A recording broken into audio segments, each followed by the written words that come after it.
डुबकी जारी है, श्रद्धालुओं का रेला भी उमड़ रहा है और माननीयों के आने का सिलसिला भी लगातार जारी है। और इस वक्त की बड़ी ब्रेकिंग है कि भूटान नरेश ने आस्था की डुबकी लगाई है संगम नोज में जाकर के। मुख्यमंत्री योगी आदित्यनाथ के साथ भूटान नरेश ने लगाई आस्था की डुबकी। भूटान नरेश ने संगम नोज में किया दिव्य स्नान, संगम में आस्था की डुबकी लगाई भूटान नरेश ने और मुख्यमंत्री योगी आदित्यनाथ उनके साथ रहे मौजूद। भूटान नरेश ने आस्था की डुबकी लगाई है। मुख्यमंत्री योगी आदित्यनाथ की मौजूदगी में मुख्यमंत्री योगी आदित्यनाथ ने उन्हें सनातन का महत्व बताया, आस्था की डुबकी का महत्व बताया और उसके बाद भूटान नरेश आस्था के रंग में रंगे हुए नजर आए और उन्होंने आस्था की डुबकी लगाई। तो संगम तट पर इस वक्त भूटान नरेश मौजूद हैं और संगम में आस्था की डुबकी लगा रहे हैं। अब से कुछ देर में गंगा पूजन करते हुए नजर आएंगे भूटान नरेश। तो महाकुंभ से लगातार आस्था के अलग अलग रंग जारी हैं। जहां एक तरफ आस्था का सैलाब उमड़ रहा है, वहीं भूटान नरेश भी इस आस्था के सैलाब के साक्षी बनने संगम नोज में पुण्यदायी डुबकी लगाने के लिए इस समय संगम नोज में मौजूद हैं और उन्होंने संगम स्नान किया है, संगम में आस्था की डुबकी लगाई है। मुख्यमंत्री योगी आदित्यनाथ के साथ सीएम योगी ने उन्हें सनातन का महत्व समझाया। भूटान नरेश को बताया कि सनातन की ये महाकुंभ की परंपरा क्या है और क्यों महाकुंभ में स्नान करना पुण्यदायी माना गया है, मोक्षदायी माना गया है, क्यों कहा गया है कि इस समय में महाकुंभ में स्नान करना चाहिए। तो सनातन की महत्वता को योगी आदित्यनाथ ने बताया और उसके बाद भूटान नरेश ने आस्था की डुबकी लगाई है।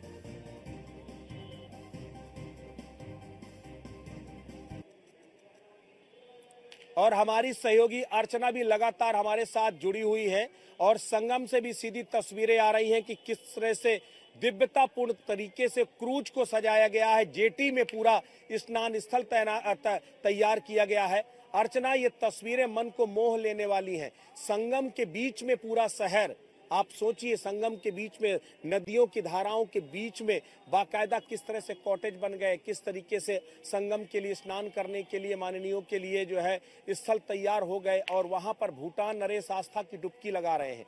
ये डुबकी किसे किसे चुभेगी? बिल्कुल, ये चुभेगी तो बहुत ही लोगों को ब्रजेश जी, क्योंकि देखिए जिस तरह से आप भी देख रहे हैं कि भारत के जो पड़ोसी देश है, बिल्कुल बिल्कुल बिल्कुल। ब्रजेश जी, आवाज आ रही है मेरी? बिल्कुल। जी जी ब्रजेश जी, बिल्कुल आपने सही कहा कि ये जो डुबकी वो बहुत लोगों को चुभेगी। एक तरफ विपक्ष को तो चुभेगी, साथ ही साथ हमारे जो कुछ ऐसे पड़ोसी राज्य है, यानी हमारी पड़ोसी कुछ ऐसे देश है, अब जो भारत की समृद्धि से कहीं ना कहीं वो जलते भी हैं, कहीं ना कहीं उन्हें भी ये डुबकी चुभती हुई नजर आएगी। खैर, बड़ी बात यहाँ पर ये, क्योंकि आस्था की वो डुबकी लगा रहे हैं और कहीं ना कहीं वो भी ये देख रहे हैं कि आखिरकार भारत की संस्कृति इतनी विस्तृत है, भारत की सभ्यता इतनी विस्तृत है कि यहाँ पर जो भी आता है वो कहीं ना कहीं इसी में रम जाता है। और अभी देखिए वो वहां पर आस्था की डुबकी लगाएंगे, उसके बाद लेटे हुए हनुमान जी के दर्शन पूजन करेंगे और उसके बाद फिर वो डिजिटल मीडिया यहाँ पे जो सेंटर बनाया है वहां पर भी आएंगे और देखेंगे कि आखिरकार इस महाकुंभ की दिव्यता भव्यता जो अलग छटा इस वक्त एक वैश्विक पटल पर बिखेर रही है, इसकी दिव्यता भव्यता को इसी डिजिटल महाकुंभ में जब यहाँ पर पहुंचेंगे, यहाँ पर देखेंगे, एक साथ जब वो देखेंगे तो समझेंगे, जानेंगे कि आखिरकार इसकी पौराणिकता क्या है, इसकी पौराणिक मान्यता क्या है। आखिरकार इन्हीं मान्यताओं पर सोचिए, प्रमाण तो नहीं कह सकते एक तरह से कि जो मान्यता है, उन मान्यता को मानकर किस तरह से जो करोड़ों श्रद्धालु न केवल देश के बल्कि विदेशों से भी बड़ी संख्या में श्रद्धालु यहाँ पर पहुंच रहे हैं और इन्हीं मान्यताओं को मानकर वो यहाँ पर आस्था की डुबकी लगाते हुए नजर आए। वो देखेंगे कि आखिरकार सनातन जो पूरे विश्व को एक राह दिखाता है, क्योंकि यही माना जाता है कि सनातन पूरे विश्व को राह दिखाता है। और आज वो यहाँ पर जब पहुंचेंगे, इसी यहाँ पर हमारे साइड में देखेंगे आप सेक्टर 3 में, क्योंकि हमारी मौजूदगी यहाँ पर आप देखेंगे तो यहीं पर डिजिटल मीडिया केंद्र है और यहाँ पर वो आएंगे तो वहाँ पर देखेंगे कि एक ही चीज कि किस तरह से समुद्र मंथन हुआ, किस तरह से महाकुंभ कहाँ से आया, कहाँ से कैसे लोगों ने इसके बारे में जाना, किस तरह से इसकी पौराणिक मान्यता है, तमाम चीजों को वो जानते हुए समझते हुए यहाँ पर नजर आएंगे। और इसके बाद क्योंकि देखिए 3:15 तक मुख्यमंत्री योगी आदित्यनाथ जो है वो यहाँ पर रहने वाले हैं और उसके बाद वो लखनऊ के लिए प्रस्थान कर जाएंगे।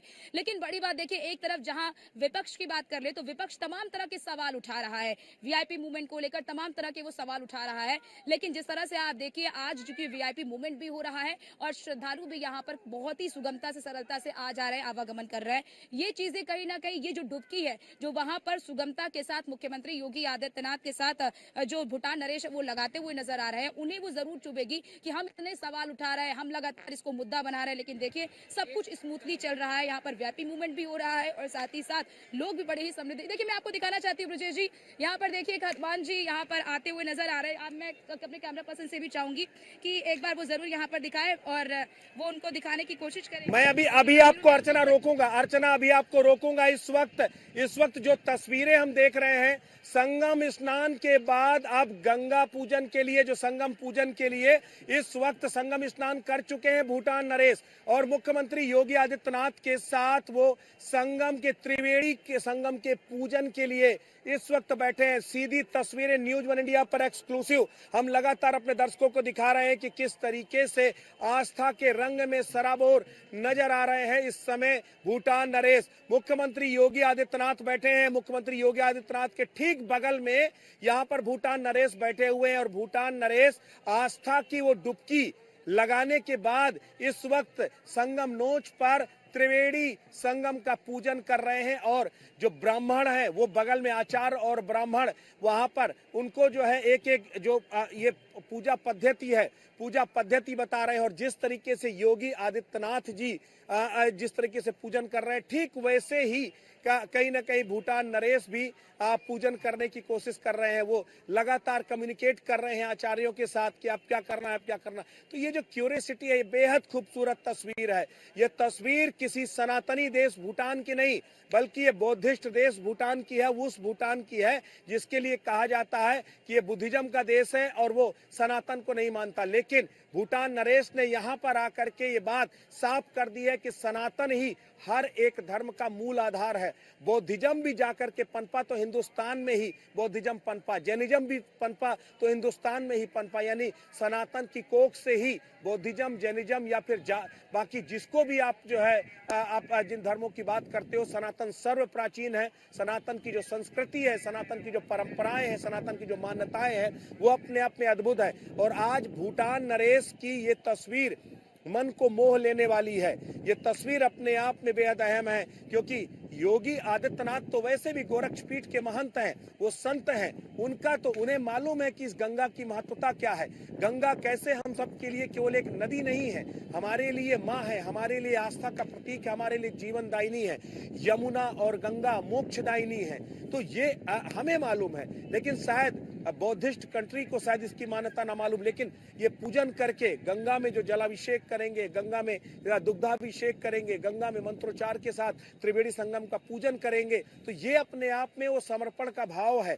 बार बार जब संगम में पूजन करते हैं तो बताते हैं कि हे गंगा मैया, हे माँ यमुनोत्री, आप अपना आशीष सदैव बरकरार रखना। और जो गंगा और यमुना का ये अद्भुत अद्वितीय संगम इस प्रयागराज की धरती में होता है, इस संगम को बरकरार रखना, क्योंकि कहा जाता है कभी त्रेता युग में जो है ये गंगा, यमुना और सरस्वती भी यहाँ विद्यमान थी, लेकिन उसके बाद सरस्वती जो है यहाँ पर सूख गई और दुग्ध रूप में जो है यहाँ पर जब संगम होता है तो दुग्ध रूप में यहाँ पर जो है सरस्वती विद्यमान होती है। कभी कभी उसके भी दर्शन होते हैं जब यमुना का हरा पानी, उसके साथ जो है गंगा का पीला पानी और उसके बीच में कुछ सफेद क्लॉट दिखाई देते हैं, जिसको कहा जाता है कि ये सरस्वती की जो है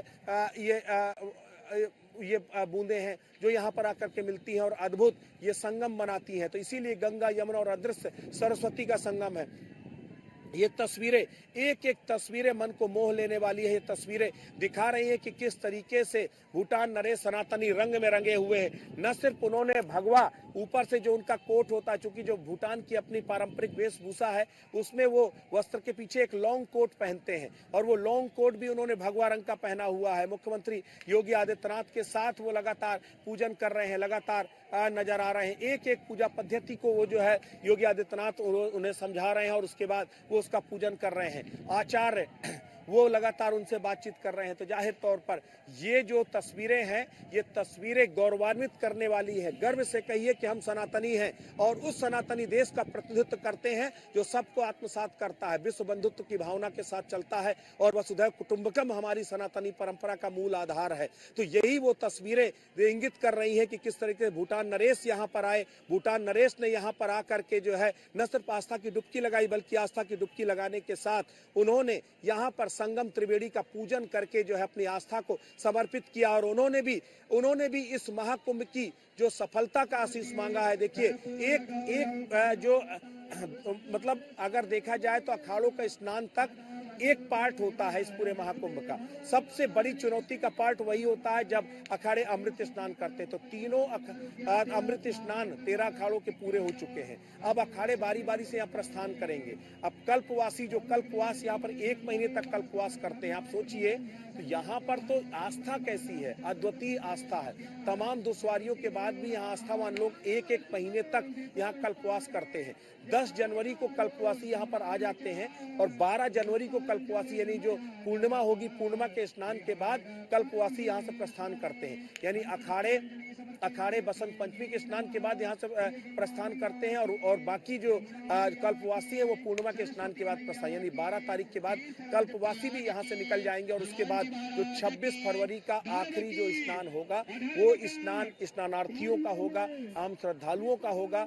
और इसीलिए इस बीच भीड़ अचानक बढ़ी है। देखिए ये जो तस्वीरें हैं, हम लगातार तस्वीरें देखिए किस तरीके से हाथ जोड़ करके गंगा, यमुना और अदृश्य सरस्वती यानी उस संगम को प्रणाम कर रहे हैं यहाँ पर जो है भूटान नरेश। तो भूटान नरेश लगातार योगी आदित्यनाथ से बातचीत कर रहे हैं। योगी आदित्यनाथ उन्हें समझाने की कोशिश कर रहे हैं, उन्हें बताने की कोशिश कर रहे हैं कि किस तरीके से ये सनातनी परंपराएं चलती हैं, क्या सनातनी परंपराओं का खास है। और मैं आपको जरा इस तस्वीर के साथ कुछ और तस्वीरें दिखाता हूं, क्योंकि अब यहाँ से भूटान नरेश यहाँ से निकलेंगे, उसके बाद वो अक्षय वट जाएंगे। अक्षय वट पूरा कॉरिडोर देखेंगे। अक्षय वट के लिए कहा जाता है कि हजारों साल से एक ऐसा यहाँ पर वृक्ष है जिसको अक्षय, जिसका कभी क्षय नहीं होता, वो हजारों साल से यहाँ पर इसी तरह विद्यमान है। वो यहाँ पर ठीक पीछे किला है। मैं आपको जरा तस्वीर दिखाऊं पहले। अगर तस्वीर अपने पीसीआर से कहूंगा कि इस तस्वीर को भी जरूर दिखाएं कि इसके बाद वो कहां पर आ रहे हैं। तो ये तस्वीरें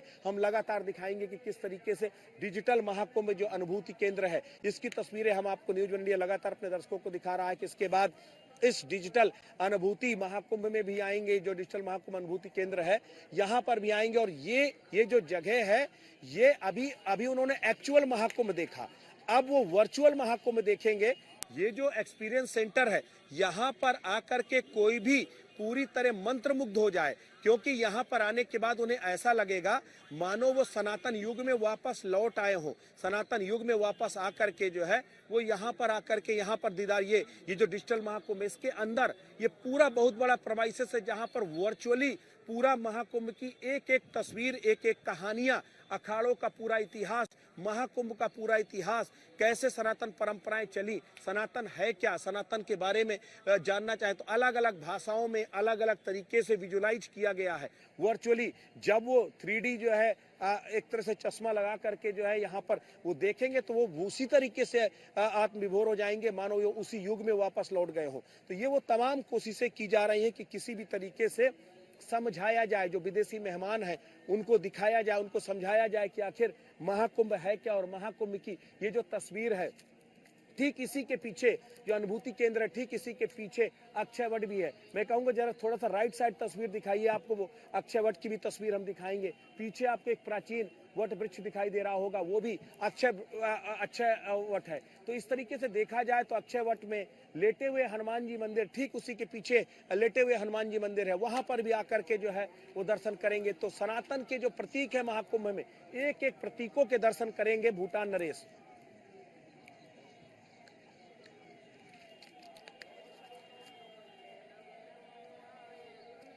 तो भूटान नरेश के दौरे की एक एक दुर्लभ तस्वीर इस वक्त न्यूज वन इंडिया लगातार अपने दर्शकों को दिखा रहा है और बता रहा है कि किस तरीके के